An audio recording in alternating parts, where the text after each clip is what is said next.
오늘 수업을 시작하겠습니다. 오늘은 567쪽입니다. 제26품이죠. 28품까지 있으니까요. 26품 다란이 품을 공부하겠습니다. 오늘 26품을 모두 마칠 것 같습니다. 열심히 한번 해보겠습니다. 먼저 다란이 품 오늘 26품 공부합니다만 뒤에도 나오거든요. 다란이란 무엇인가? 다란이 여러분들 너무나 잘 알고 계시죠? 다란이 지혜나 삼매 이런 의미를 가지고 있고요. 그리고 산스크리트어의 음을 번역하지 않고 이유는 진언을 가리키는 불교 용어입니다. 그 진언의 길이에 따라서 길이가 짧으면 진언 그렇게 말하고요. 또 길이가 짧으면 주 이렇게 부르죠. 반면에 길이가 긴 것은 뭐라고 부르느냐? 다란이 또 대주 이렇게 부릅니다. 대주. 비근한 예로 여러분들 참여진은 옴살바 무자모지 사다야 사바 그리고 신묘장구 대다라니 이렇게 두 가지의 그 부처님의 참된 말씀을 우리가 진언을 비교해 볼 때 앞에 말씀드린 참회진언은 짧지 않습니까? 그래 진언이라고 그러고요. 뒤에 말씀드린 이제 대다라니 신묘장구 대다라니 굉장히 길잖아요. 그래서 대다라니는 우리가 이제 다란이다 그렇게 말하는데 진언이 긴 것을 가리켜서 우리가 다란이 이렇게 이야기를 하고 있는 거죠. 신묘장구 대다라니는 참고로 이 82구 442자입니다. 그러니까 진언의 말씀이 무려 82구에 442자니까요. 진언이 긴 것을 우리는 다란이 또는 대주 이렇게 부른다 하는 기본적인 내용을 아시고 이제 본문을 함께 공부하겠습니다. 거기 나와 있는 내용을 경문에 들어가기 전에 잠깐 설명된 내용을 함께 공부하도록 하죠. 우리나라 불교의 특징을 통불교라고 하는데 이것은 여러 가지 불교 사상을 종합한 것을 말합니다. 원효 스님과 의상 스님께서 화엄경을 받아들여서 펼치기 전까지는 어떤 특색이 없었습니다. 의상 스님께서 중국에서 화엄학을 공부하고 오셔서 전국에 화엄 10차를 짓고 제자를 길러내면서 활발하게 포교 활동을 하셨고 또 원효 스님도 화엄경소를 짓는 등 화엄경을 널리 펴셨습니다. 거기에 화엄 10차리란 말이 나오고 화엄경소라는 말이 나옵니다. 두 군데의 밑줄을 그으시고 제가 드리는 설명을 잘 들어보시기 바랍니다. 이 화엄 10차리죠. 10군데 절입니다. 화엄 10찰.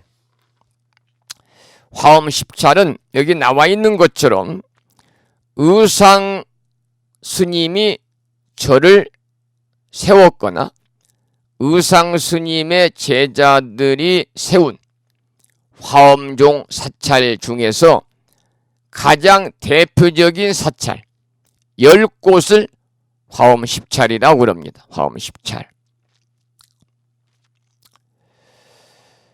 이 화엄 10찰은 팔공산의 미리사, 경남 가야산의 해인사와 보광사, 전라북도 모악산의 국신사, 대구 비슬산의 옥천사, 부산 금정산의 범오사, 지리산의 화엄사, 계룡산의 갑사, 부화산의 청담사,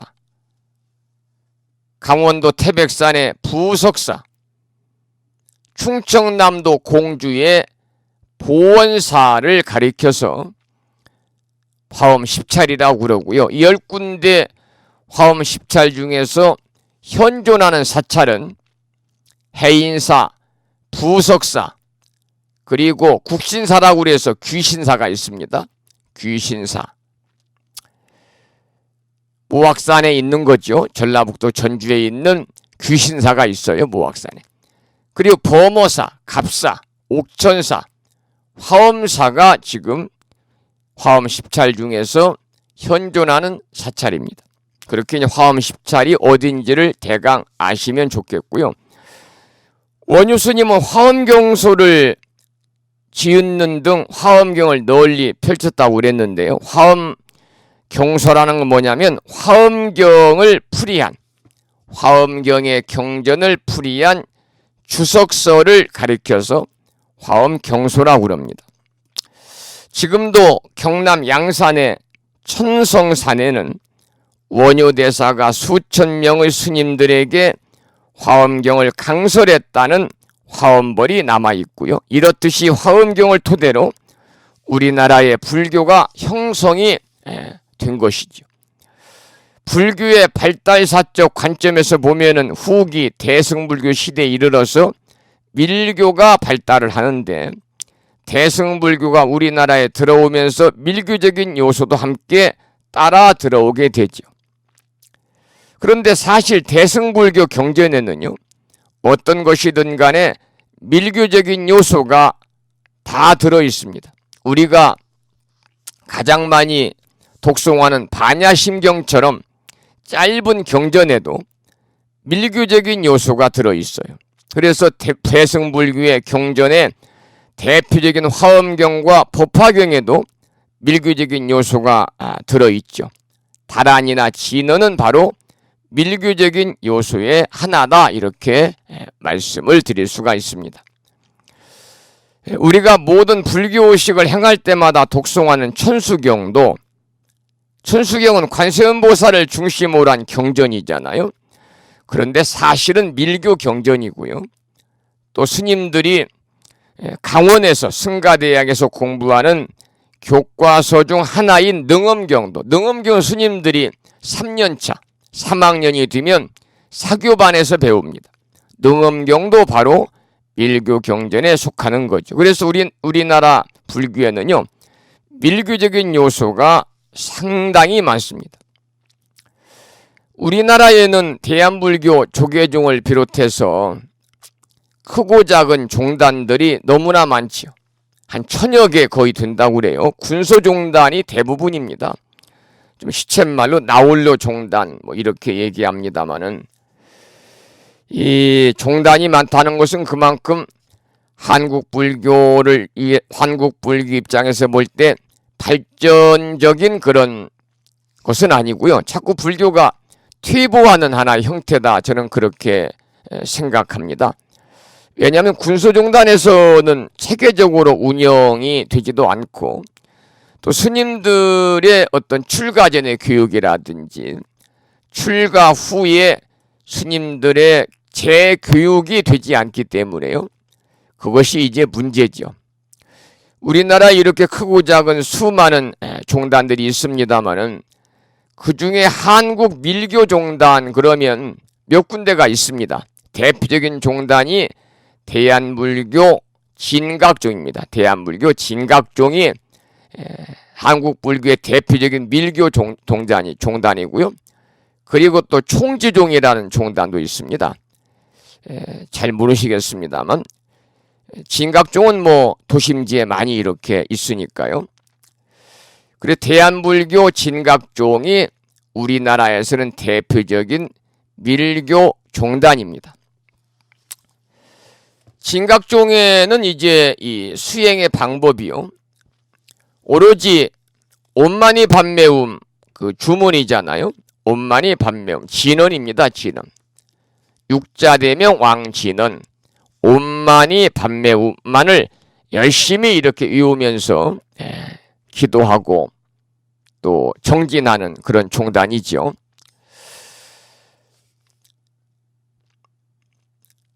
그 육자진언의 염송 수행을 중심으로 하고 있어요. 그래서 온만이 반매움은 사실 티베트 불교에서 보살을 소환하는 그런 주문으로 알려져 있습니다마는 대한불교 진각 중에서는 이렇게 육자대명 왕진은 온만이 반매움이라는 주문을 이렇게 외우면 번뇌도 전부 다 소멸하고 또 본인이 알게 모르게 짓는 그런 죄업도 모두 소멸이 된다. 그래서 온만이 반매움을 신행의 중심 곧 본존으로 이렇게 삼고 기도, 수행, 정진하는 그러한 종단이 대표적인 밀교 종단 대한불교 진각종입니다. 우리가 사찰에서 이제 큰 행사를 할 때 반드시 실담자로 쓰인 다란이를 찍어서 만국기처럼 줄에 매달아서 온 도량에 겁니다 그랬는데, 실담자라는 것은 뭐냐면 고대 인도의 문자를 이야기하는 겁니다. 그래서 한국 불교의 약 20% 정도는 밀교가 차지하고 있다. 이렇게 봐도 과언이 아니라는 거죠. 이 우리나라 불교의 특색으로는 선불교를 들 수가 있습니다. 그래서 지금은 이제 다른 어떤 것보다도 선불교가 널리 일반화되어 있다 볼 수가 있습니다만은, 그러나 그런 가운데 우리가 잘 살펴보면 다른 종파의 영향을 찾아볼 수가 있죠. 우리가 절에 가서 신중단 예배를 하잖아요. 그리고 지금도 정추에는 신중불공을 드리고 입춘불공이라든지 동지불공이라든지 전부 다 신중불공 드리고요. 또 매월 음력으로 초하루, 초이틀, 초사흔날은 허공계에서 우리 중생들을 위호하시는 호법선신이신 화엄성중님, 화엄성중이 바로 신중이거든요. 그래서 신중단의 예배를 우리가 올리죠. 그리고 또 조사스님들이 돌아가시고 나서, 입적하시고 나서 시식을 할 때 우리가 보편적으로 절에서 천도제를 지내거나 49제를 지낼 때 상단에 예경을 올리고 영단에 제를 모실 때는 관음시식을 합니다. 그런데 조사스님들이 입적하고 나서 시식을 할 때는요, 일반적인 천도제나 또는 49제 때 행하는 관음시식을 하지 아니하고 화엄시식을 하게 되죠. 이런 것도 이제 바로 화엄사상의 영향이다, 이렇게 말씀을 드릴 수가 있어요. 그래서 화엄의 요소, 우리나라에는 밀교적인 요소, 방금 말씀드린 대표적인 선불교의 그런 요소에다가요, 이 세 가지 화엄 요소, 밀교적 요소, 선불교의 요소에다가 기복불교,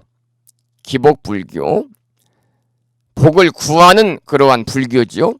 그리고 호국불교, 나라를 지키고 보호하는 호국불교 등 여러 가지 성격을 한국불교가 다 가지고 있기 때문에 한국불교를 가리켜서 통불교다, 이렇게 부르고 있습니다. 통불교다.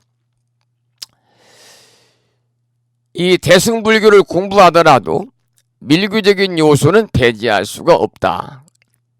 다란이품도, 우리가 지금 공부하는 다란이품도 법화경 안에 묻어 들어온 밀교 사상이고, 이제 27품, 28품 제일 마지막 나오는 보현보살 권발품에서도 보현보살이 다란이를 외우는 내용이 나오는데, 그거 역시 밀교적인 요소 하나다, 그 말이죠. 이제 오늘 다란이품을 쭉 공부하다 보면은요, 뒤에가 진언이 많이 나옵니다. 진언이 많이 나와요. 그래서 다란이품입니다. 밀교에 반대되는 말은 현교입니다. 현교. 현교는 모든 뜻을 설명하고 가르쳐서 이해를 돕는 내용이죠. 우리가 반야심경 진언 마지막에 아제아제, 바라아제, 바라승아제, 모지사바의 앞부분이 바로 아제아제, 바라아제. 이 앞부분이 바로 이제 현교에 해당이 되는 겁니다. 현교. 진어는 밀교에 해당하는데 간단하고 짧지만은 많은 뜻을 함축하고 있고 번역하기 어려운 말로 표현이 된 부분인데 대체적으로 이 진어는 번역을 하지 않는 것이 통례입니다. 번역을 하게 되면은 부처님이 말씀하신 참말씀, 본래의 뜻에서 많이 이렇게 벗어나는 그런 해석을 할 수 있기 때문에 진언이나 다란이는 아직까지도 해석을 하지 않고 원음 그대로 우리가 외우면서 기도를 하게 되죠. 이러한 진언이라든지 또는 다란이 혹은 주문 모두가 밀교적인 요소다 그런 말씀이죠.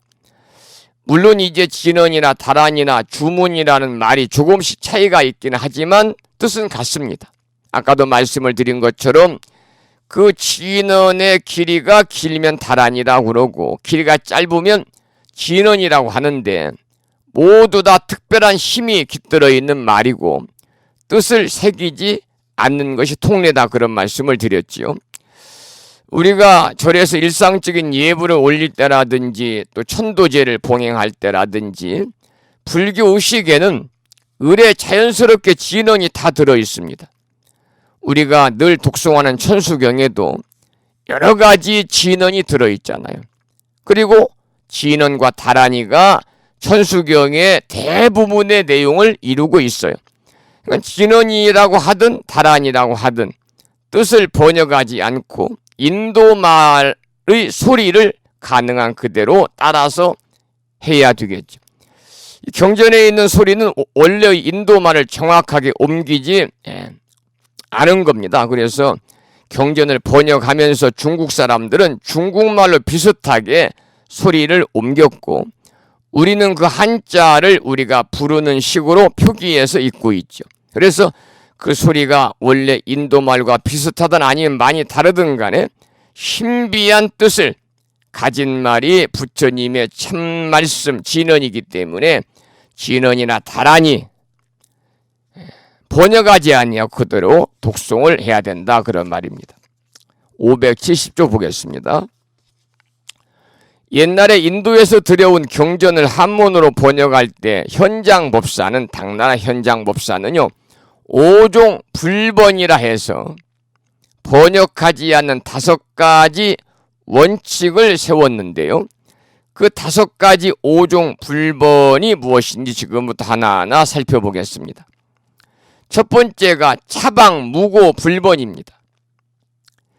이 무슨 말이냐면 차방 무고 불번이라는 것은요. 인도에는 있지만 중국에는 없는 동물이라든지 식물, 지명, 인명 같은 것은 번역하지 않았다는 거죠.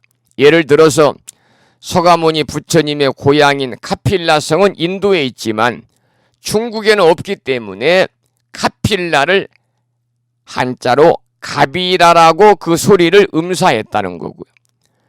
또 이제 연부수라는 나무가 있죠. 인도에만 있는 나무이기 때문에 이렇게 연부수라고 소리를 한자로 음사를 한 겁니다.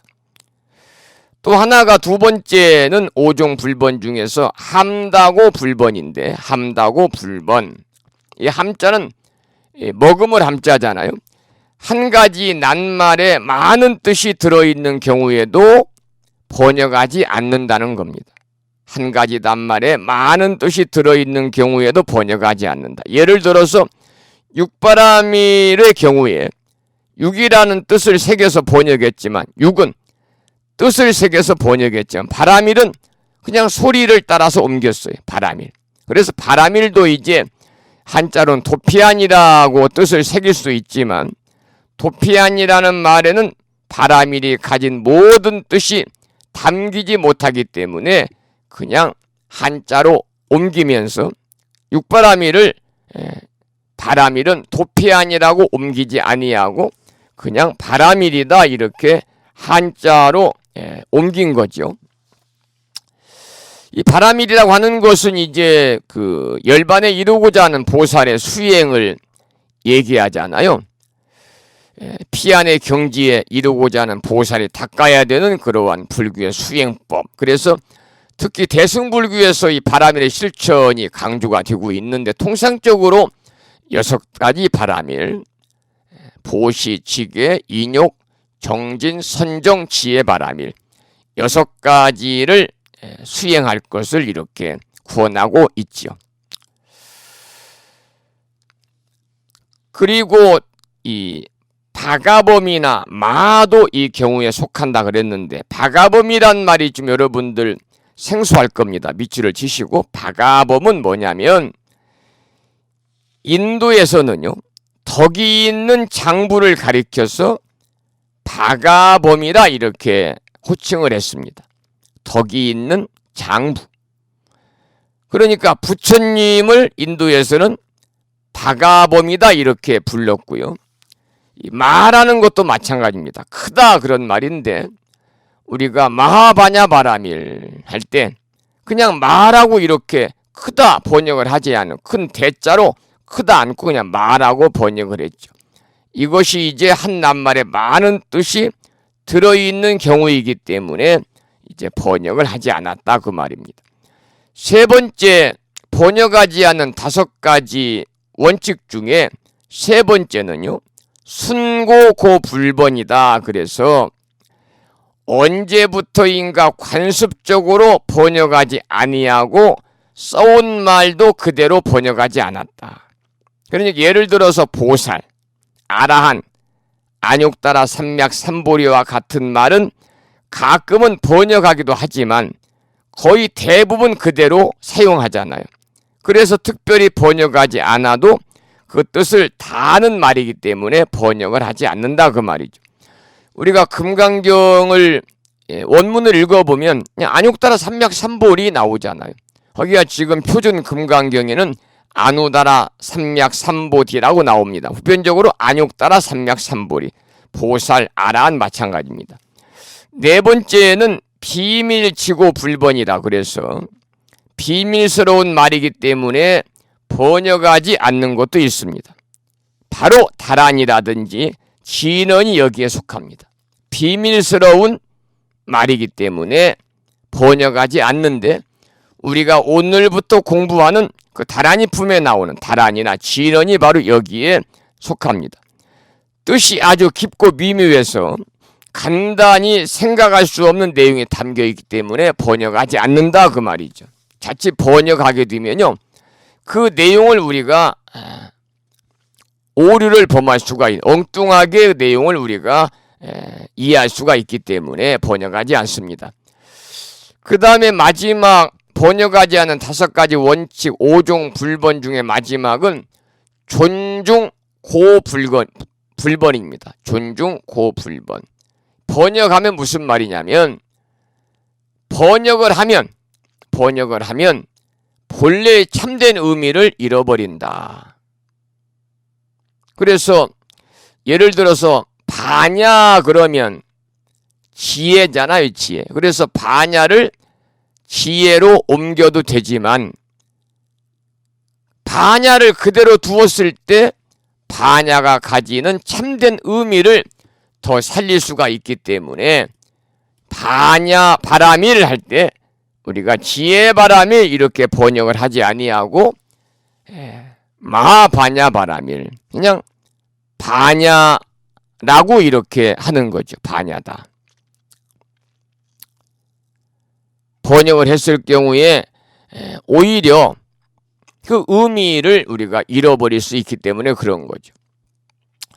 현장 스님 이후로 이 5가지 번역하지 않는 것이 하나의 원칙으로 정해졌고요. 그래서 오늘 공부하는 이 26품 다란이 품에서도 다란이는 뜻을 새기지 않고 그 소리만 옮겼습니다. 이 다란이는 비밀한 말이기 때문에요, 뜻을 모르고 독송해도 그 힘이 매우 크고요. 오히려 그 뜻을 우리말로 번역을 해서 옮기게 되면은 다란이라든지 또는 진언이 가지고 있는 본래의 뜻이 손상되어 가지고 10분의 1도 표현되지 못한다 그런 말이죠. 이제 다란이에 관해서 좀 이해가 되겠죠. 그러시면 571쪽에 이제 경문을 보겠습니다. 첫 번째로 법화경을 독송한 공덕인데요. 그 경문을 함께 소리내서 읽어보겠습니다. 그때에 야광보살이 자리에서 일어나 오른 어깨를 드러내어 진실을 보이고 부처님을 향하여 말씀드렸습니다. 세존이시여, 선남자 선여인으로서 법화경을 받아 지니어 읽고 통달하거나 경전을 쓴다면 얼마나 많은 복을 받겠습니까? 아주 짤막한 경문입니다. 여러분들 우리가 전에 제10품 법사품 공부하면서 오종법사를 공부하고 여러 차례 제가 오종법사에 대해서 말씀을 드렸습니다. 오종법사는 수지, 독송, 그리고 사경, 서사죠. 서사, 해설입니다. 그러니까 이 경전을 수지 독송하는 것은 경전을 통해서 수행하는 것과 같은 말입니다. 경전을 받아 지니고 이게 수지죠. 받아 지니고 읽고 외우고 독송입니다. 사경하고 서사죠. 남을 위해 설명하는 것, 해설입니다. 이 5가지 방법이 곧 수행 방법이 된다는 거죠. 그래서 이 5가지를 모두 행하는 사람을 우리가 법사품에서는 뭐라고 그랬느냐? 오종법사다. 여러분 다 기억날 것입니다. 우리가 경전을 늘 가까이 하는 것은요, 그 부처님의 참된 진리의 말씀, 부처님께서 말씀하신 그 이치를 깨닫기 위해서 노력하는 것이거든요. 그것이 바로 뭐냐? 수행이다 그 말입니다.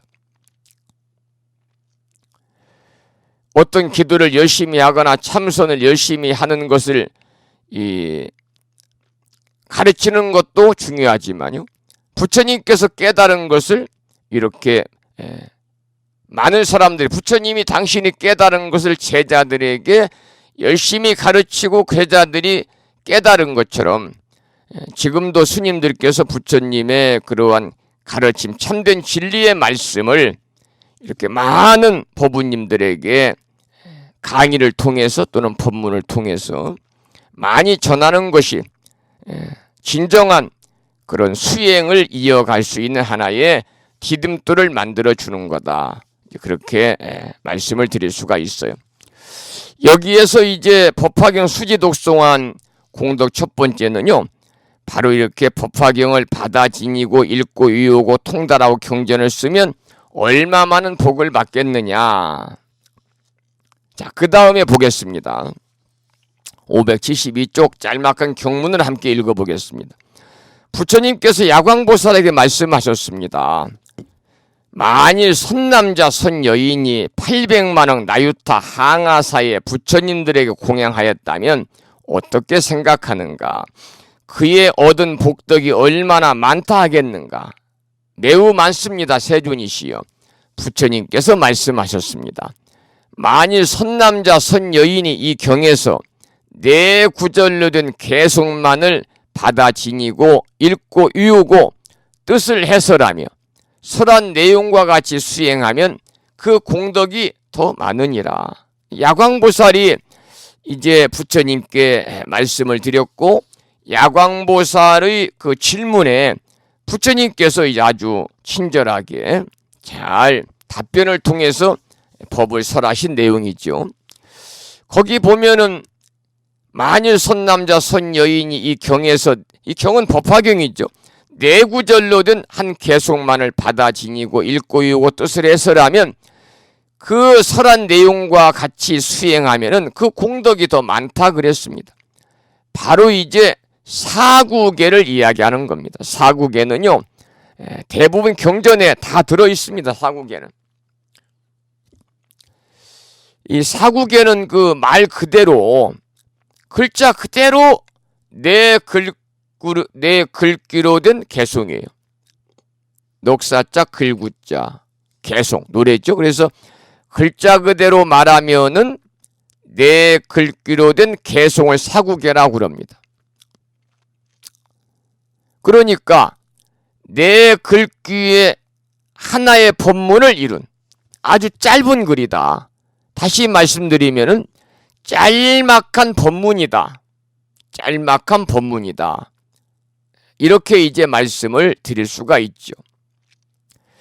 지금으로 말하면 사구개는요, 사행시나 마찬가지입니다. 사행시나 마찬가지. 그래서 네 글귀의 하나의 법문을 이룬 짧은 글인데 짤막한 법문입니다. 그래서 우리가 짤막한 법문이라도 읽고 외우고 다른 사람을 위해서 해설해 주라는 것이 바로 여기에서 부처님이 강조하는 말씀이죠. 자, 법화경에서 사구개 하나만 수지 독송하면서 그 뜻을 실천하여도 어때? 공덕이 무궁무진하다는 겁니다. 그러니까 사구개, 네 구절로 된 개송을 특별히 말하는 것은요, 이 사구개 안에 그 경전에서 말씀하시는 중요한 핵심적인 내용이 전부 다 함축되어 있기 때문에 사구개만이라도 외우는 공덕이 크다. 그렇게 이제 각 경전을 통해서 부처님께서 설하고 있어요. 대표적인 것이 금강경 사구개. 여러분들 많이들 알고 계시잖아요. 금강경 사구개.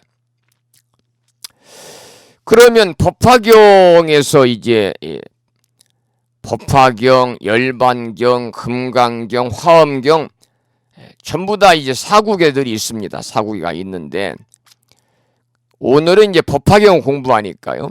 법화경 사구개는요. 거기 나와 있는 것처럼 이 제2품 방편품에 나와 있는데 이 개송이 대단히 중요합니다. 그렇기 때문에 이제 사람이 돌아가신 분들 천도하는 천도제 의식문에도 빠짐없이 들어있어요. 왜 그러느냐? 이렇게 빛나는 훌륭한 말씀을 영가가 듣고 생사해탈해라 그런 말이죠. 금강경 사구개는 대표적인 네 가지가 있지 않습니까? 네 가지가 있고. 그리고 화엄경 사구개도 몇 가지가 되죠. 그런데 법화경, 열반경은 하나씩밖에 없습니다. 먼저 법화경 사구개가 573쪽에 나오잖아요. 함께 읽어보겠습니다. 제법 종본래 상자 정멸상 불자 행도의 내세 득작불. 함께 읽어봐요. 모든 법은 본래부터 언제나 저절로 정멸한 모습이니 불자들이 이러한 도를 행하면 오는 세상에 부처님이 되리라. 그러니까 제법종 본래 상자 정멸상이니 모든 법은 본래로 상자 정멸상 항상 스스로 정멸의 모습이니 불자 행도의 내세 득작불. 불자가 이렇게 수행을 하면은 내세 오는 세상에 득작불이라는 것은 뭐냐? 부처님이 되리라 그 말인데 이 말은 성불한다 그 말입니다. 모든 법은 본래로 항상 스스로 정멸의 모습이니 불자가 이렇게 수행을 하면은 오는 세상에 부처님이 되리라. 오는 세상에 성불하리라 그 말입니다. 제법종 본래 상자 정멸상 불자 행도의 내세 득작불. 법화경의 유일한 사구개입니다. 법화경 사구개. 이 모든 법은 본래부터 저절로 언제나 저절로 정멸한 모습이다. 그래서 제법종 본래 상자 정멸상 그랬는데 여기서 말하는 제법, 모든 법을 이야기할 때 이 법은요, 부처님의 가르침이나 부처님의 교법을 말하는 것이 아니라 우주에 존재하는 모든 존재와 그 존재의 원리와 존재의 실상을 말하는 겁니다. 이게 중요한 거예요. 우주에 존재하는 모든 존재의 원리, 존재의 실상. 그러니까 다시 말씀드리면 삼라만상 전체를 일컫는 말이다. 그 존재가 언제나 저절로 정멸하다. 즉 본래부터 스스로 텅 비어서 고유하다 그 말입니다. 그렇지만 우리 눈에는 그와 반대로 비치잖아요. 계절이 변함에 따라서 나뭇잎이 연두빛에서 녹색으로 뒤었다가 다시 가을이 되면 울긋불긋해지잖아요. 자연의 높고 낮은 것이나 또 가고 오는 것이나 모두 차별을 보여주고 있죠. 우리 마음도 어때요? 그 차별상에 휘말려서 시시각각으로 마음이 변하게 되는 겁니다. 그렇지만 그 존재의 본질이라든지 존재의 실상을 꿰뚫어 보면은 정멸한 모습을 띠고 있다. 그러니까 정멸하다는 것은 고유하고 시끄럽지 않고 또 차별 없이 모두가 평등하고 공하다 그 말입니다. 공하지 않고는 평등할 수가 없잖아요. 다시 말씀드리면 차별된 모습 그대로 공하다 그런 뜻입니다. 이것이 정멸하다 그런 의미를 가지고 있어요. 그래서 불자들이 불자 행도이라 불자들이 이러한 도를 행하게 되면 내세 득작불 오는 세상에 부처님이 될 것이다 그랬거든. 여기서 오는 세상 즉 내세는요 바로 다음 순간을 말하는 겁니다. 우리가 죽어서 다시 태어나는 세상은 내생이라고 그러죠. 내생. 그런데 내생이 아니고 내세는요 초 단위로 나누면 바로 똑딱할 때 다음 초가 내세고 시간 단위로 나누면은 지금이 8시 47분이잖아요. 9시가 내세고 분 단위로 나누면 지금 48분이니까 8시 49분이 내세 그렇게 되는 거죠. 그렇지만 시간과 같이 긴 단위로는 나누지 못하는 거죠. 왜냐하면 우리의 마음은 1시간 단위로 변하는 것이 아니잖아요. 우리의 마음은 시간 단위로 변하는 게 아니라요. 아주 짧은 순간순간에 우리의 마음은 시시각각 바뀌고 변하잖아요. 그래서 모든 존재의 참다운 모습을 바로 알아서 그 이치를 따라서 사는 사람의 마음이 바뀌는 순간 그 사람은 곧 성불한다. 바로 이러한 의미로 우리가 이해를 하면 됩니다. 이 세상의 모든 문제는 차별상에서 벗어나지 못하는 것에 출발하죠. 모든 존재의 공한 실상을 제대로 보지 못하고 차별해서 보기 때문에 온갖 세상에 시시비비가 일어나고 또 고통이 뒤따르게 되는 거죠. 법화경의 가르침을 한 구절을 요약해서 담고 있는 것이 소중한 사구계라는 말씀을 다시 한번 드리고 이와 같은 이치가 마음에 스며들게 하기 위해서는 우선은 읽고 쓰고 외우고 음미하고 사유하는 것이 꼭 필요합니다. 그래서 여러분들 이 사국의 한 구절만이라도 시간 날 때마다 떠올리고 또 우리가 사경으로 써보기도 하고 그 뜻을 깊이 사유하는 동안에 법화경의 이치가 내 삶에 녹아들어서 마침내 우리의 가치관과 우리의 삶이 크게 바뀔 것이다 그 말이죠. 다시 한번 법화경 사구계를 한번 읽어보겠습니다. 573쪽 중간부터 나와 있죠. 함께 읽어보겠습니다. 본문과 우리말로 번역된 내용을 함께 읽겠습니다. 법화경 사구계입니다. 제법종 본래 상자 정멸상 불자 행도의 내세 득작불 모든 법은 본래부터 언제나 저절로 정멸한 모습이니 불자들이 이러한 도를 행하면 오는 세상에 부처님 되리라. 여기서 조금 전에 제가 이 제법 모든 법 할 때 법은 어떤 의미를 가지고 있는가 또 정멸한 모습 그럴 때 정멸한 모습은 어떤 내용인가에 대해서 구체적으로 함께 살펴보았습니다. 좀 미비한 부분이 있으면 강의 끝나고 다시 한번 그 부분을 반복해서 읽어보시기 바라고 계속해서 야광보살이 이제 주문으로 수호하는 내용 576쪽 경문을 읽어보겠는데 여기서부터 이제 주문이 나옵니다. 주문이 나와요. 여기서는 주문이 길어요. 그래서 우리가 다란이 주문이다 그래. 다란이다 그래요. 발음도 좀 이렇게 잘 혀가 돌아가지 않을 그러한 이 산스크리트니까요. 잘 보시면서 함께 읽어보겠습니다. 576쪽입니다. 이때 야광보살이 부처님께 말씀드렸습니다. 세존이시여, 제가 이제 법을 설하는 이에게 다란이 주문을 주어 수호하겠습니다. 곧 주문을 설하였습니다. 43가지가 나옵니다. 함께 읽어보겠습니다.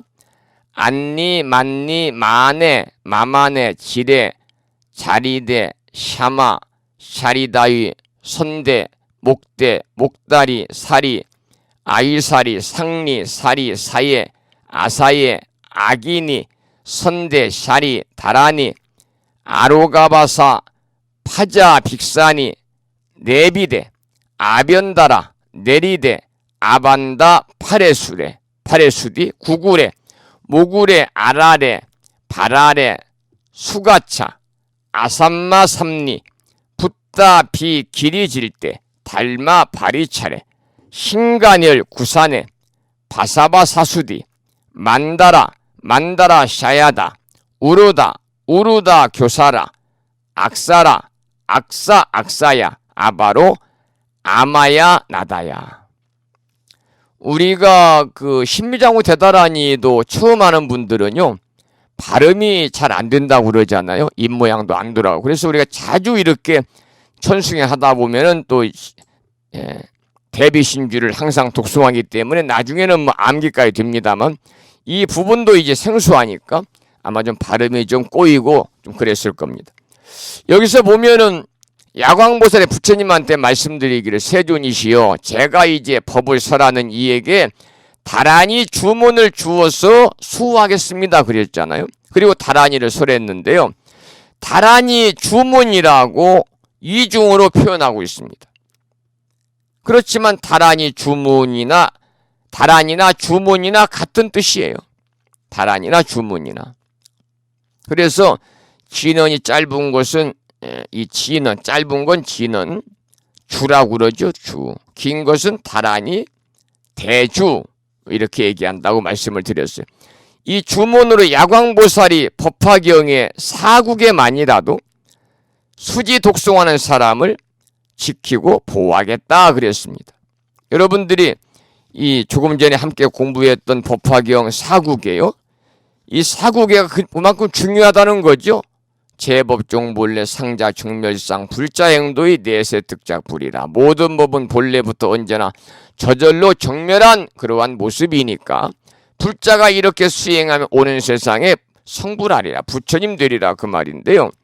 바로 야광보살이 법화경의 사국에만이라도 이처럼 수지 독송하는 사람이 있다면 그를 지키고 보호하겠다, 그 말입니다. 그러니까 이처럼 이 법화경 사국에가 중요하다는 거고요.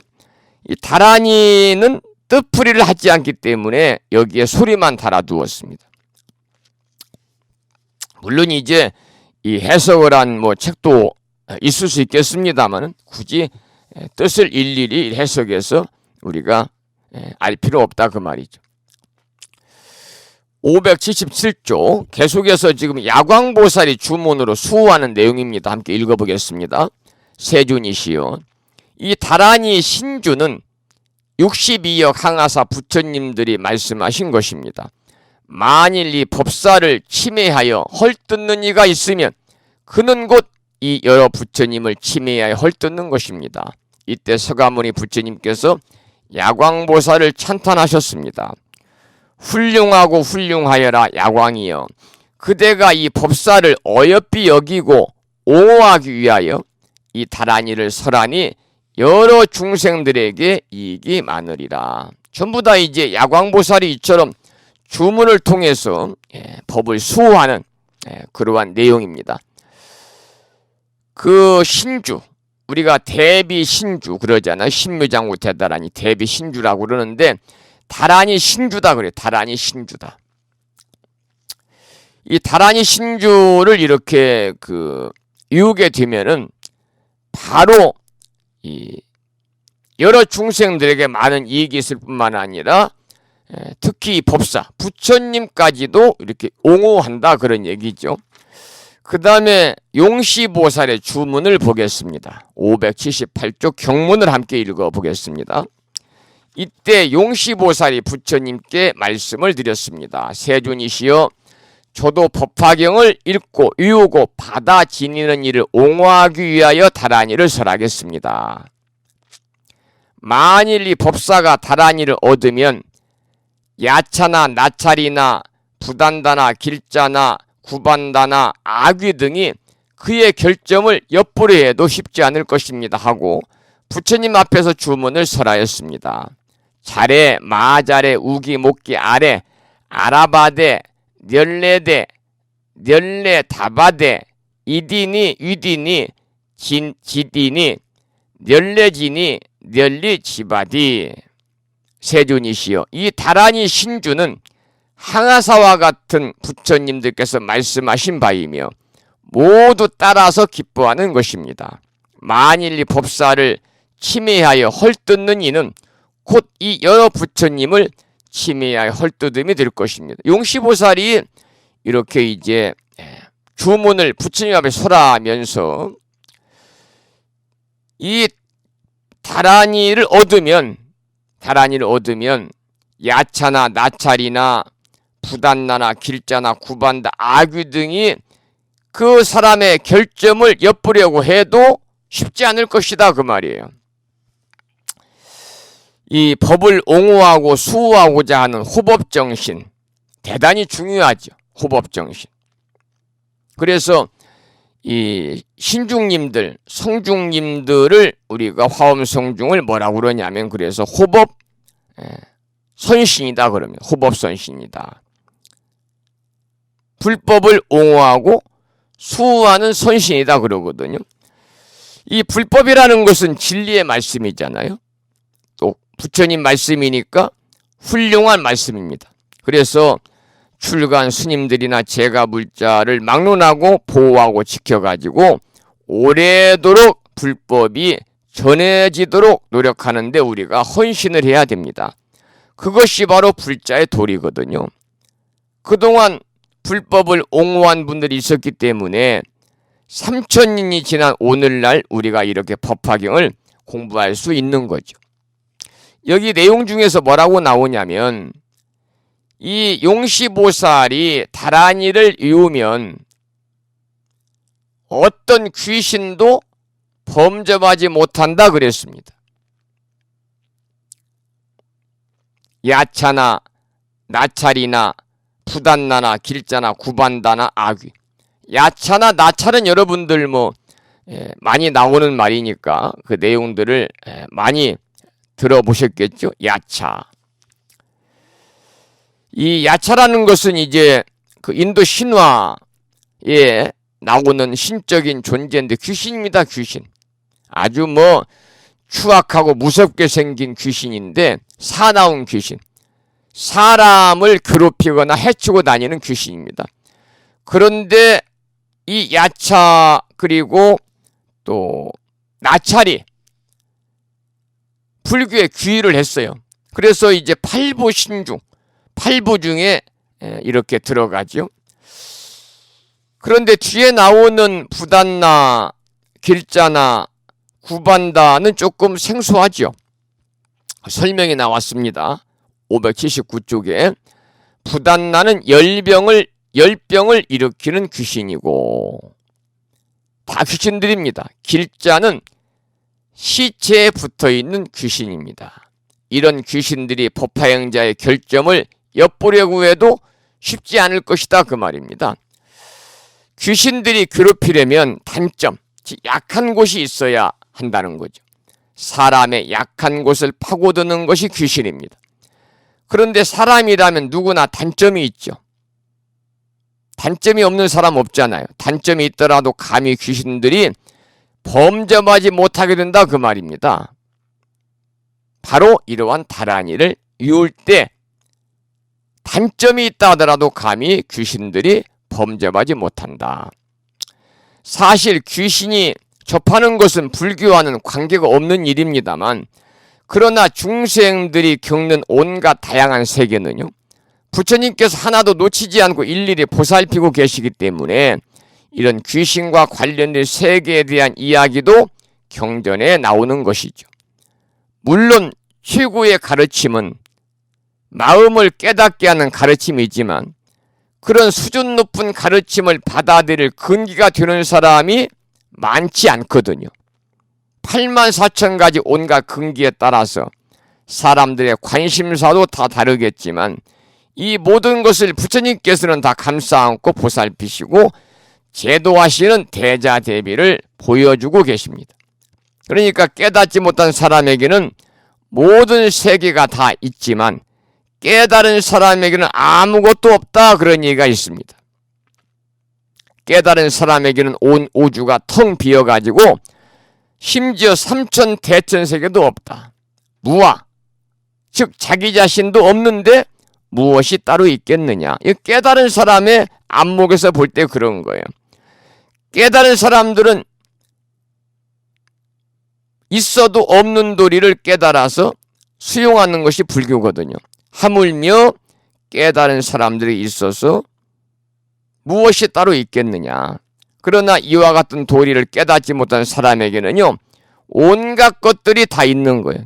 천신도 있고 극락도 있고 지옥도 있고 귀신도 있고, 그냥 없는 도리가 없이 다 존재하는 거죠. 깨닫지 못한 사람에게는. 그래서 깨달은 사람은 이런 경지를 초월하기 때문에 아무것도 없지만 깨닫지 못한 사람들은요, 온갖 것들이 다 있는 거예요. 그런 연유로 없다는 말도 맞고 있다는 말도 맞다. 그러니까 그래서 없는 것도 아니고 있는 것도 아니다, 그런 말이 나오는 거죠.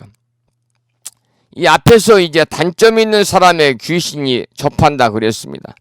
여기 단점이라는 것은 뭐냐면 의지가 약한 사람입니다. 자기의 의지가 강하고 허점이 없는 사람들은요, 귀신 소굴에 들어가도 귀신이 범접하지 못한다는 거죠. 그렇지만 허점이 있는 사람, 의지가 약하고 마음이 약한 사람들은요, 나쁜 귀신이 그 빈틈 사이로 들어와서 그 사람을 괴롭힌다는 거죠. 여기 중요한 것은 뭐냐? 하지만 우리가 법화경 공부만 열심히 하면은요, 설령 단점, 허점, 의지가 약하고 마음이 약한 사람들이 할지라도 귀신이 범접하지 못하고 귀신의 침노를 받지 않는다, 그런 말이죠. 그 가끔 보면은 뭐 빙의돼 가지고 뭐 절에서도 구병식을 통해서 이제 몸에 달라붙은 그러한 그 이 귀신을 띄는 의식도 하고 그러잖아요. 그런 분들을 보면은 여기에 나와 있는 것처럼 대부분요, 마음이 약한 사람들. 빙의라는 것은 뭡니까? 영혼이 옮겨 붙는 것이거든요. 빙의는 영혼이 옮겨 붙는 겁니다. 옮겨 붙는 거. 그러니까 이 말은 귀신이 몸에 붙는 걸 얘기해. 귀신이 몸에 붙어요. 그러면은 내 의지대로 행동을 하지 않아요. 귀신이 들리면요. 이게 이제 소위 말 영가의 장애. 이게 이제 소위 신병, 빙의 현상, 그러거든요. 그런데 여기서 이제 중요한 것은 뭐냐면 마음이 허약하고, 단점이라고 그랬어요. 마음이 허약하고. 그리고 또 마음이 허약하다든가 의지가 약하다든가 자기의 뚜렷한 주관과 소신이 없다든지 이런 사람들, 마음이 허점이 있고 의지가 약하고 마음이 약한 사람들이 그 귀신들이 그 빈틈 사이로 들어와서 괴롭히는 것이다. 그것이 바로 빙의 현상이다. 이제 그런 말씀인데요. 여기서 제일 중요한 포인트는 뭐냐면, 그렇지만은 아무리 마음에 허점이 있고 의지가 약하고 마음이 약한 사람들이 할지라도 법화경 공부만 열심히 하면 아무리 단점 있는 사람이라도 귀신의 침노를 받지 못한다. 적어도 법화경 4국에만이라도 외울 때 귀신이 범접하지 못한다. 이제 그렇게 말씀을 하고 있는 거죠. 580조. 이번에는 이제 비사문천왕의 주문입니다. 앞에서는 우리가 이제 본 것이 용시보살의 주문, 야광보살의 주문. 이번에는 비사문천왕의 주문을 함께 읽어보겠습니다. 이때 세상을 보호하는 비사문천왕이 부처님께 말씀드렸습니다. 세존이시여, 저도 중생을 어여삐 여기며 이 법사를 옹호하기 위하여 다란이를 설하겠습니다. 그 주문을 설하였습니다. 아리나리, 노나리, 아나로, 나리, 구나리.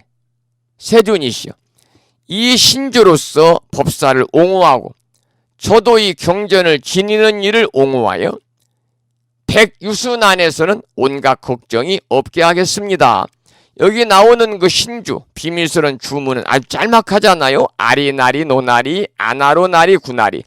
이 신주로서 법사도 옹호하고 또 비사문천왕이 자신도 이 경전을 지니는 사람들 옹호해서 무려 백유순안에서 있는 사람들 모두 걱정 없이 하겠다.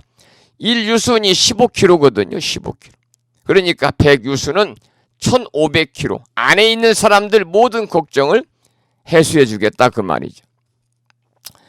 그 다음에 581쪽에 이번에는 지국천왕의 주문입니다. 함께 경문을 읽어보겠습니다. 이때 지국천왕이 이 법회 가운데 있다가 백천마랑 나유타 건달바 무리에게 공경을 받으며 둘러싸여 부처님 앞에 나아가 합장하고 부처님께 말씀드렸습니다. 세존이시여, 저도 다란이 신주로 법화경을 지니는 일을 옹호하겠습니다. 그 주문을 말하였습니다. 아간의 간의 구리 건다리 전다리 마등기 상구리 부루산이 알디. 세존이시여, 이 다란이 신주는 42억 부처님들이 말씀하신 바이니 만일 이 법사를 침노하여 헐뜯는 이는 곧 여러 부처님을 침노하여 헐뜯는 것이 됩니다. 이 짤막한 이 비밀 신주 주문을 통해서 지국천왕은 법화경을 지니는 사람들, 법화경을 지니는 수지하는 사람들, 법화경 수지 독송 그리고 서사 또 해설하는 사람들, 이런 사람들 모두 다 지키겠다, 옹호하겠다, 그런 원을 세우는 겁니다. 그 다음에는 나찰녀의 주문입니다. 경문을 582쪽 제일 아래 부분부터 읽어보겠습니다. 이때 나찰의 여자들이 있었으니 첫째는 남바요, 둘째는 비람바요, 셋째는 곡치요, 넷째는 화치요, 다섯째는 흑치요, 여섯째는 다발이요, 일곱째는 무염족이요, 여덟째는 지영락이요, 아홉째는 고제요, 열째는 팔일체 중생 정기였습니다. 이 나찰녀 10명이 규자모와 그 아들과 권숙들로 더불어 부처님이 계신 곳에 나아가서 소리를 함께하여 부처님께 말씀드렸습니다. 세존이시여, 저희들도 법화경을 읽고 유오고 받아 지니는 이를 옹호하여 그의 걱정을 덜어주겠습니다. 만일 법사에 부족한 결점을 엿보는 이가 있으면 기회를 얻지 못하게 하겠습니다. 그 부처님께서 주문을 설하셨습니다. 이대리, 이대민, 이대리, 아대리, 이대리, 니리, 니리, 니리, 니리, 니리, 루에, 루에, 루에, 루에, 다예, 다예, 다예, 도예, 노예. 이 부처님께서 이제 부처님 앞에서 나찰녀가 주문을 한 거예요. 거기 보면은 핵심적인 게 뭐냐면 이 신주 비밀스러운 주문을 설함으로 인해서 법화경을 읽고 유오고 받아지는 이들이 설사 아까 말씀을 드린 것처럼 단점이 있고 허점이 있고 마음이 약하고 의지가 약하다 할지라도 이 사람들을 다 옹호하겠다 그 말이죠. 여기 이제 그 나찰리 10명이 규자모와 그 아들과 권속들로 더불어 이렇게, 규자모라는 건 뭐냐면 규자모는요 해산, 여자들의 그 해산과 유아들의 양육을 맡는 신을 규자모라고 그럽니다. 규자모는 해산과 유아 양육을 맡는 신을 규자모라고 그래요. 자, 계속해서 나찰리의 주문을 공부하겠습니다. 584쪽 경문을 함께 읽어보지요. 차라리 내 머리 위에 올라 앉을지언정 법사를 괴롭히지 말아야 하나니 야차나 나찰이나 악유나 부단나나 길자나 비타라나 건타나 오마늑가나 아발 바라나 야차 길자나 사람 길자나 열병귀로서 하루 10병귀, 이틀 10병귀, 사흘 10병귀, 나흘 10병귀 내지 일에 10병귀나 항상 하는 10병귀나 산의 형상이나 여자 형상이나 동나무 형상이나 동료 형상들이 꿈속에서라도 괴롭히지 못하게 하겠습니다. 곧 부처님 앞에서 개송으로 설하였습니다. 나의 주문을 순종하지 않고 법을 설하는 이를 괴롭히면 머리를 깨어 7조각을 내어 아리나무가지와 같이 하리라. 부모를 죽인 쥐와도 같고 기름을 짠 쥐와도 같고 저울과 말을 속인 쥐와도 같고 조다리 화합승을 깨뜨린 쥐와도 같이 여기리라. 이 법사를 침범한 자는 그와 같은 재앙을 받으리라.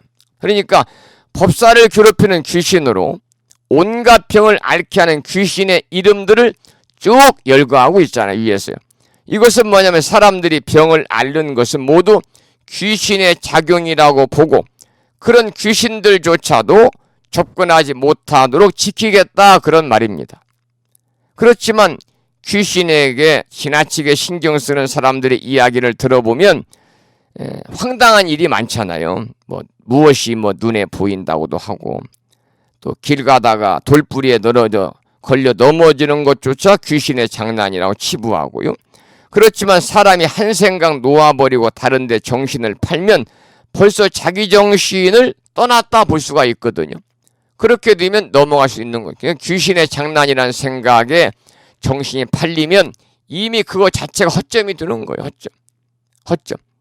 그 사람 마음에 허점이 생긴 거죠. 허점이 있기 때문에 문제가 생기는 거죠.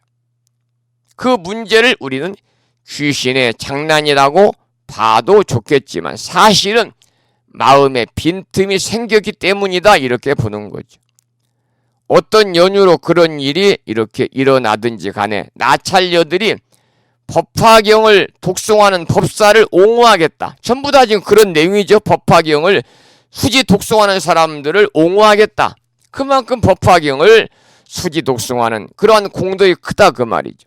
그리고 법사를 침범하는 자는 부모 죽인 죄나 기름을 짜듯 괴롭히는 것이나 저울을 속인 죄를 지은 것과 같이 다스리겠다 그랬습니다. 그리고 조달이 승가의 화합을 깨트린 죄와 같이 처단하겠다. 이 조달이라고 하는 것은 화합승을 깨뜨렸는데 제바달다를 얘기하면 제바달다. 여러분들 제바달다 품에서 공부를 해서 제바달다에 관해서 알고 계시겠습니다만 우리가 제바달다 산스크리트로는 데바다따 그러는데 서가모니 부처님의 사촌 동생이고요. 부처님은 25년간 곁에서 시봉했던 부처님의 시자였던 아난존자와 친형제가 아닙니다.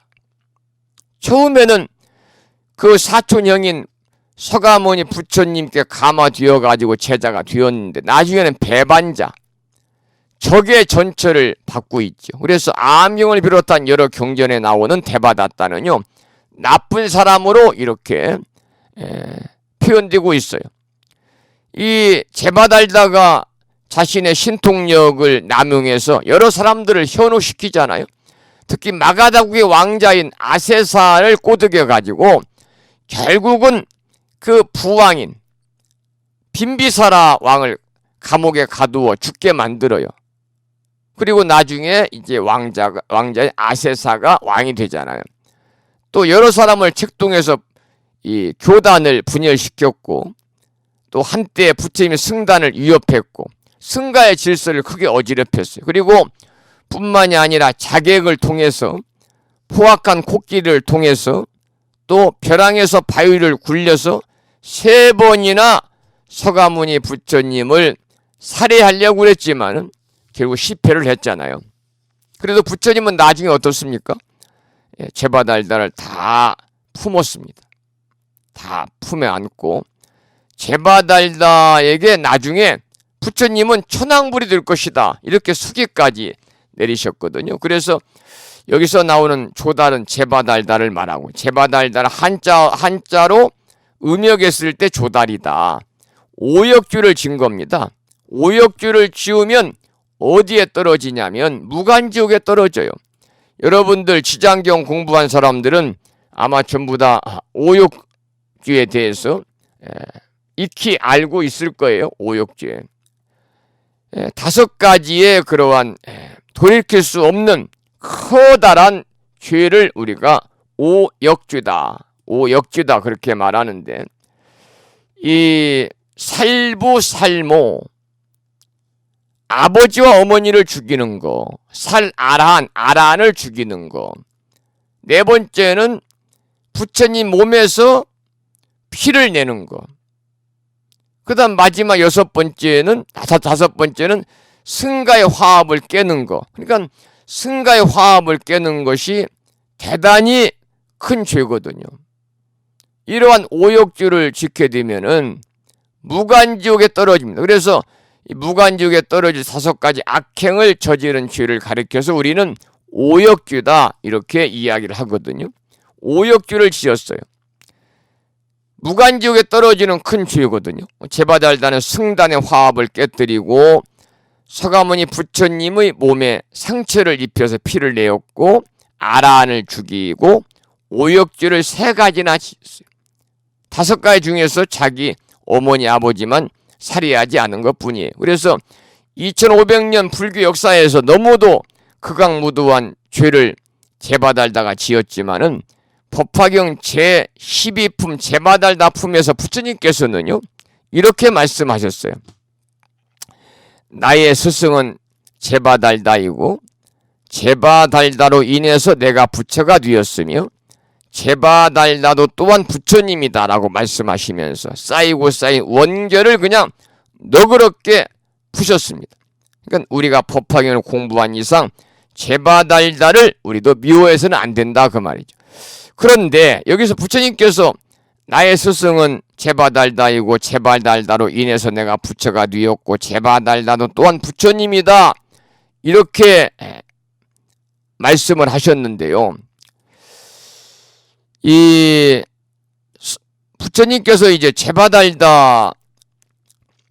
제바달다를 마지막에는 서가모니 부처님이 다 품어 안으시고, 나중에는 부처님이 이제 제바달다에게 수기까지 내리시는 그런 이 너그러움을 베푸셨어요. 부처님께서는요 제바달다를 다 용서했는데 이 대목에서는 어쨌든 그런 죄는 용서할 수 없을 정도로 나쁘다 이렇게 말을 하고 있잖아요. 그래서 그런 큰 죄를 지은 것과 같이 취급하겠다 엄포를 놓는 것이 바로 나찰녀들의 마음입니다. 그러니까 법화를 너무나 귀중하게 생각해서 지키고 보호하려는 지극한 마음이 담긴 표현이다 이렇게 봐야 되겠습니다. 그렇다고 하여도 이와 같이 처단하겠다는 것은요 부처님을 올바르게 위하는 마음은 아니지 않겠느냐 그렇게 생각이 드네요. 586쪽에 이제 나찰녀의 그러한 주문 마지막 부분을 함께 읽어보겠습니다. 586쪽입니다. 모든 나찰들이 이 개송을 말하고 부처님께 말씀드렸습니다. 세존이시여, 저희들도 몸소 이 경을 받아 지니고 읽고 외우고 닦아 행하는 일을 옹호하여 항상 편안하고 모든 쇠퇴하는 걱정을 없게 하며 모든 독약을 소멸케 하겠습니다. 여러 부처님께서 여러 나찰녀들에게 말씀하셨습니다. 훌륭하고 훌륭하여라. 그대들이 능히 법화경의 이름만 받아지는 일을 옹호하여도 복이 헤아릴 수 없겠거늘 하물며 법화경을 구족하게 받아지니며 경전에 공양하기를 꽃, 향, 영락, 가루향, 바르는 향, 사르는 향, 번기, 일산과 풍류로서 하고 갖가지 등을 켜는데 우유 등, 기름 등, 향유 등, 소마나꽃 기름 등, 천복화 기름 등, 바사가 꽃 기름 등, 우발라꽃 기름 등, 이러한 백천가지로 공양하는 일을 옹호하는 것이겠는가. 고재여 그대들과 권속들은 마땅히 이런 법사를 잘 옹호하라. 이 다란이 품을 설할 때 6만 8천 사람이 무생법인을 얻었습니다. 여기까지 이제 다란이 품의 경문의 마지막인데요. 이 바른 가르침을 따르는 사람들은 당연히 보호받아 마땅하죠.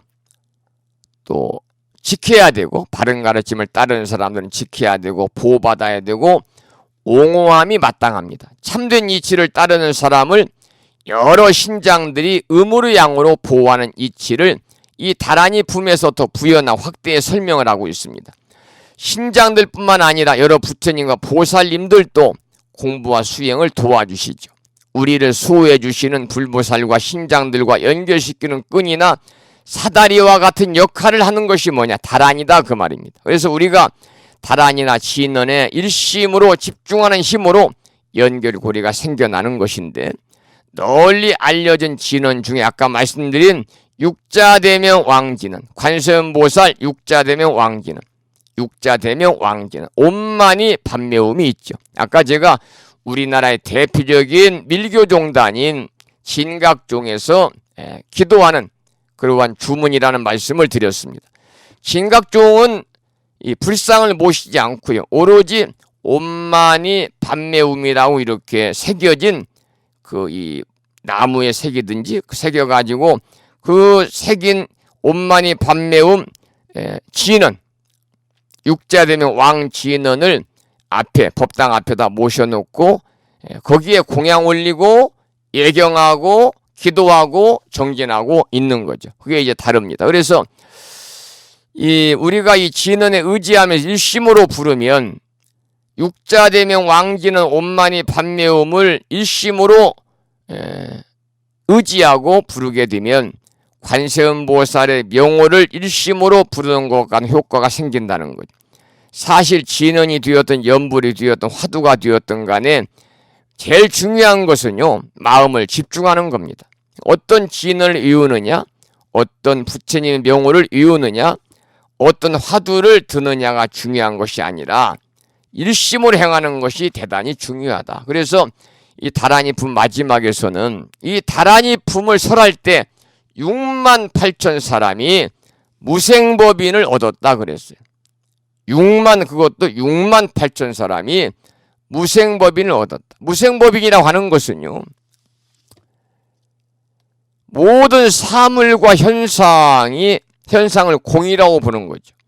모든 사물과 현상이 공이기 때문에 결국은 생멸, 변화, 생기고 사라짐의 변화라고 하는 것은 있을 수 없다고 하는 그 사실 자체를 깨닫는 것을 우리가 무생법인이다 그래요. 그러니까 다시 말씀을 드리면 세상의 모든 것이 다 공한 것이란 이치를 터득하는 것.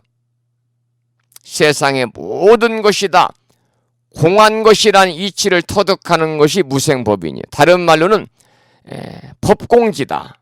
법공지. 이렇게도 이제 다른 말로는 부르고 있어요. 그러니까 이 무생법인은요, 우리가 한자를 풀잖아요. 그러면 무생의 법을 인정한다 그 말이에요. 무생의 법을 인정한다. 이 말은 뭐냐?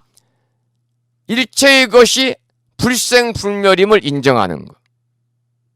다시 말씀드리면 모든 사물에 불성이 있음을 의미하는 겁니다. 그래서 이 진리를 깨닫는 세 종류의 지혜가 있어요.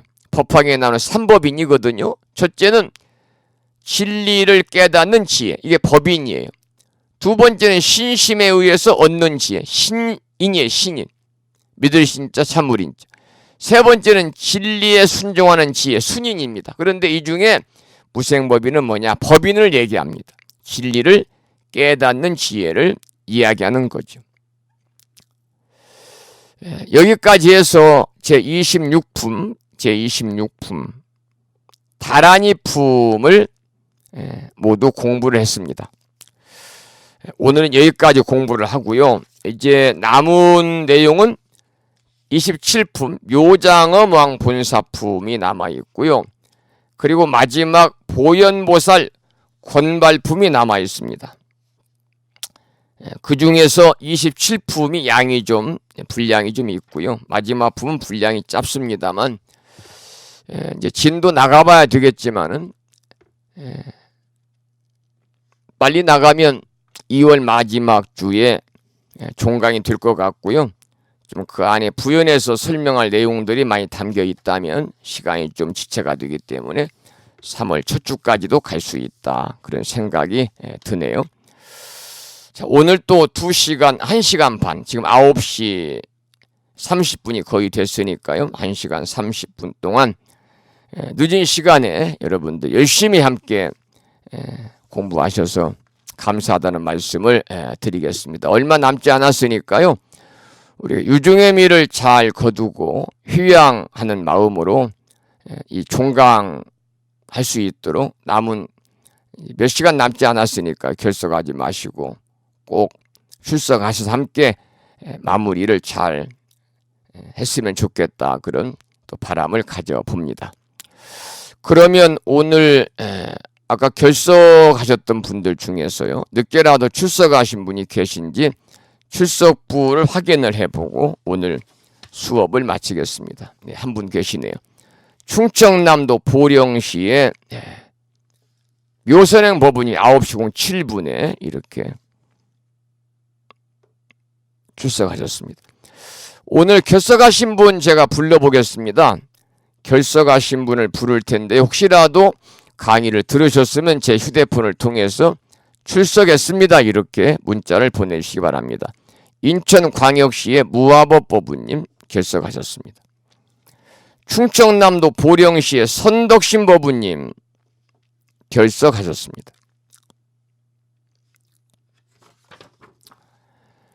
서울의 자명한 법우님 결석하셨습니다. 세 분이 결석을 했군요. 아까도 제가 말씀을 드렸습니다마는 졸업식은 3월 마지막 주말 3월 28일 토요일입니다. 오전 11시 불심사에서 차로 5분 거리에 위치하고 있는 무창포 해수욕장에 있지요. 빛의 팰리스 1층 대연회장 그랜드 볼륨에서 졸업식은 봉행을 합니다. 차질 없이 준비를 해서 여법하게 졸업식을 봉행할 수 있도록 준비를 하겠습니다. 그 대신 우리 법무님들께서는 이미 가정에 일일이 보내드린 그 편지 받아보셨겠습니다만 편지를 읽어보시고요. 여러분들이 졸업식이 원만하게 휴양이 될 수 있도록 협조해 주시는 것은 직접 여러분들이 불심사 오셔가지고 저와 함께 졸업식 준비를 날마다 할 수 없잖아요. 그러니까 준비는 저 혼자 이제 차근차근 준비하면 되고요.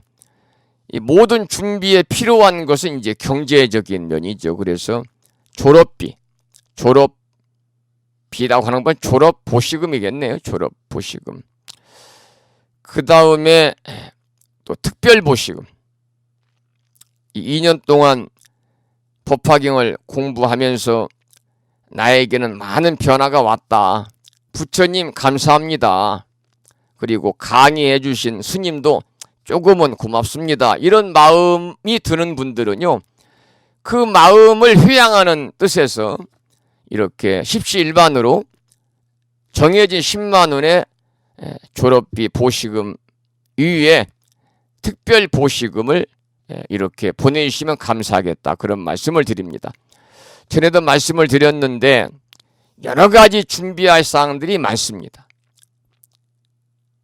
거기에 상세하게 제가 적어놨죠. 그래서 약 1,200만 원 정도의 비용이 소요가 되는데 전체적으로 졸업비용을 다 걷고 그리고 전에 남아있는 비용 약 400만 원을 포함하면 900만 원이 되고요. 돈 얘기는 들으면 안 해야 되는데 안 할 수가 없기 때문에 합니다. 그래서 300만 원이 부족한데 여러분들이 이제 그 마음을 내셔서 특별 보시금을 보내주시면 그 보시금으로 충당을 하고 그래도 부족한 부분은 이제 제가 불심사에서 충당을 해서 아주 여법하고 훌륭하고 또 누가 보더라도 정말 졸업식다운 그러한 행사를 할 수 있도록 준비를 하겠습니다. 지금 많은 분들이 졸업비용 보시금을 보내주시고 계시고, 보내시면 제 휴대폰에 이제 농협에서 문자가 뜨기 때문에요. 제가 한 분도 빠짐없이 졸업비용 보내주셔서 고맙습니다. 보내주신 보시금은 졸업식 준비와 졸업식을 봉행하는 데 아주 유용하게 사용을 하겠습니다. 고맙습니다. 이런 문자를 제가 보내드리고 있고, 또 따로 이렇게 특별 보시금을 합해서 보내주시는 분들은 따로 제가 정리를 해서 나중에 학생회장님과 학자님께 보고도 드리고 이렇게 해서 준비를 하려고 합니다. 그런 저의 그 뜻을 여러분들이 살피셔가지고 많은 관심과 그리고 적극적인 그런 참여, 동참을 다시 한번 부탁을 드리고요. 이 모든 졸업에 필요한 그러한 졸업비 보시금이란 특별 보시금은요, 2월 22일 날까지 한 분도 빠짐없이 꼭 보내주십사, 그런 말씀을 드리고, 입금하실 때는 불심사 법인 통장으로 보내시면 안 됩니다.